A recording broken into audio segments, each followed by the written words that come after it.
สบ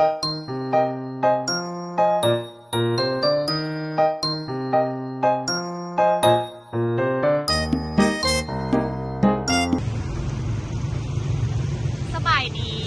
ค่อยเองมีชื่อว่านางพรแก้วถาวรเรียนภาคไอทีวิศวกรรมแผนกวิทยาศาสตร์คอมพิวเตอร์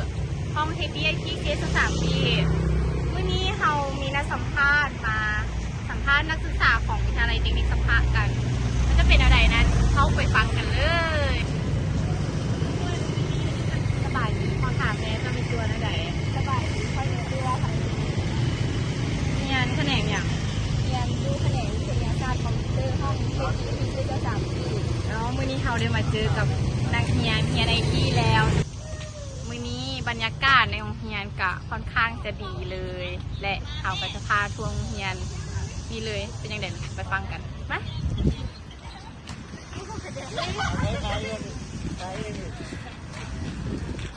พากันไปใส่นี่ไปกินบริยานั่นขอไปน้องโมได้วะขอถามเน่จะมีชื่อว่าเท่าไหร่มีชื่อว่าอุลาวัน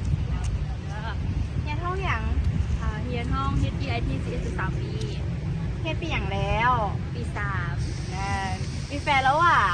ยังบูมีมาจากแข่งอย่างมาจากเสียงพันย้อนอย่างจึงเลือกมาเฮียนสายนี้ส่วนตัวน้องก็มักแบบสายนี้แน่ละกันโมเมมักแน่เลยแบบตัดสินใจไม่เคยไหน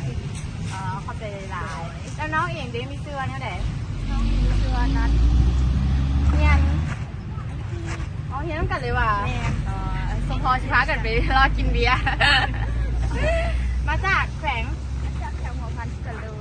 มีแฟนแล้วอ่ะน่าเจอสาวโสดแล้วนึง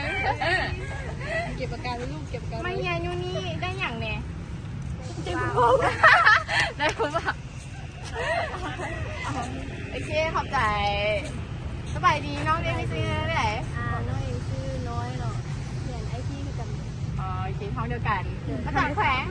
เฮียนี่เป็นยังไงเล่าให้ฟังเนี่ยก็ดีแล้วก็อาจารย์ก็มีกระดูกน้องงานแล้วก็เป็นกันเองแล้วก็คะแนนก็ได้ดีอยู่สลายจะติดผู้บ่าวหลายกว่าเมนเฉพาะจะนางนี่โอเคขอบใจไปดีถ้ากันไปใส่เนาะไปเบิ้งผู้บ่าวเตะบาทน่าพอถามแน่มีชื่อว่าเท่าไหร่ชื่อว่าโซมิกไซยาวุเฮียนห้องอย่างเฮียนอยู่ห้องเฮดี้ไอที3 ปีปีสุดท้ายแล้ว3 ปี 3และระบบการเรียนการสอนโรงเรียนเป็นยังไงก็ดีอยู่อาจารย์ก็เป็นกันเองสอนได้เลยคะแนนดีอยู่อ่ะคะแนนก็ดีอยู่ที่เดือนโอเคขอบใจเลยล่ะหลักๆแล้วแมนเขาจะมาเลือกเรียนสาขาอย่างหลายกว่าสาขาหลักๆที่เขาเจ้าเลือกเรียนจะเป็นไอทีเนาะส่งตึงที่สาวงานที่โอเคแค่นี้แล้วอยากฝากอย่างกับน้องๆที่ใกล้จะจบม.7ที่อยากมาศึกษาอยู่วิทยาลัยเทคนิคสาขานี้บ่โดยเขาแนะนำเลยเนาะโรงเรียนเราจะมีหลากหลายสาขาให้เลือกได้หลักๆจะมีภาควิ